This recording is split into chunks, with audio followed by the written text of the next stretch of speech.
Hi everyone. September వచ్చింది, వర్షాన్ని తీసుకొచ్చింది. ట్యాగ్ లైన్లో బాగుంది కదా, ఐ లవ్ రెయిన్. ఎంతమందికి రెయిన్ అంటే ఇష్టమో కామెంట్ చేయండి. Rain for me is an emotion అనమాట. రెయిన్ వస్తే చాలు నేను చాలా హ్యాపీగా ఫీల్ అయిపోతా. నాలో ఎంతమంది ఉన్నారో కామెంట్ చేయండి. Cabbage fry simple recipe. First oil తీసుకొని ఉల్లిపాయలు పచ్చిమిరపకాయలు చిన్నగా తరిగి దానిలో వేసుకొని ఒక 2 to 3 minutes సాటే చేసుకోండి. పచ్చిగా పోయి మొత్తం ఆయిల్లో ఫ్రై అయ్యేలాగా చేసుకోండి. ఎగ్జామ్ క్యాన్సిల్ అయిన రోజు ఇంటికి వచ్చేసాను కదా, ఇలా వీడియో సెల్ఫీ తీసుకొని ఎంత క్లారిటీగా వస్తుందని టెస్ట్ చేస్తున్నా అంతే. తర్వాత దానిలో పోపు సామాన్లు అంటారు కదా, అవి 1 స్పూన్ వేసుకోండి. తగిన జీలకర్ర వేసుకోండి. జీలకర్ర ఎక్కువ తినేవాళ్ళు ఎక్కువ వేసుకోవచ్చు. తర్వాత మీ టేస్ట్కి తగ్గట్టు పచ్చిశనగపప్పు ఉంటుంది కదా, అది వేసుకోండి. ఇది ఆప్షనల్, మాకు ఇష్టం కాబట్టి మేము కొంచెం ఎక్కువ వేసుకున్నాము. వేసుకొని ఒక 2 to 3 minutes బాగా ఫ్రై చేసుకోండి, కొంచెం కలర్ చేంజ్ అయ్యేంత వరకు.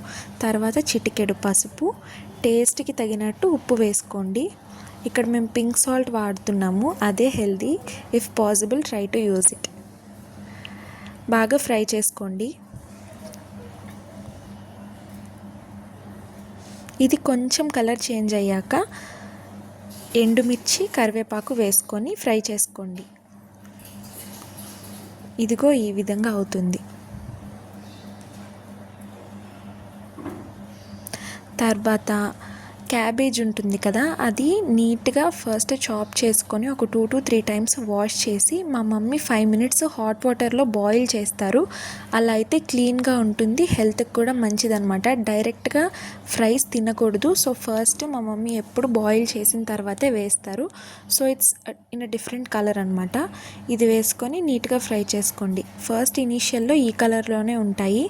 వెల్లుల్లిపాయలు ఇవన్నీ వేసుకొని నీట్గా ఫ్రై చేసుకోండి.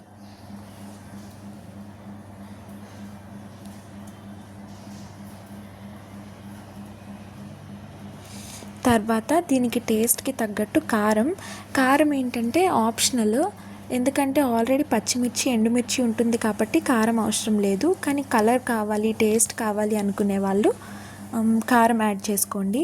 యాడ్ చేసుకొని సాల్ట్ అవన్నీ కరెక్ట్గా ఉన్నాయి లేదా అడ్జస్ట్ చేసుకొని 10 minutes సిమ్లో పెట్టి బాయిల్ చేసుకోండి. కర్రీ స్లోగా బాయిల్ అయిపోయి నీట్గా కుక్ అవుతుందన్నమాట.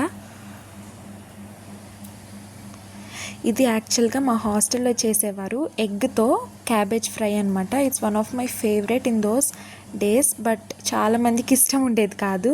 ఎంతమందికి ఇట్లాంటి మెమరీస్ ఉన్నాయో కామెంట్ చేయండి. అంతే సింపుల్గా వేడి వేడి క్యాబేజ్ ఫ్రై రెడీ. ఇది రైస్లోకి సాంబార్లోకి నంచుకోవటానికి సూపర్గా ఉంటుంది. Thank you for watching.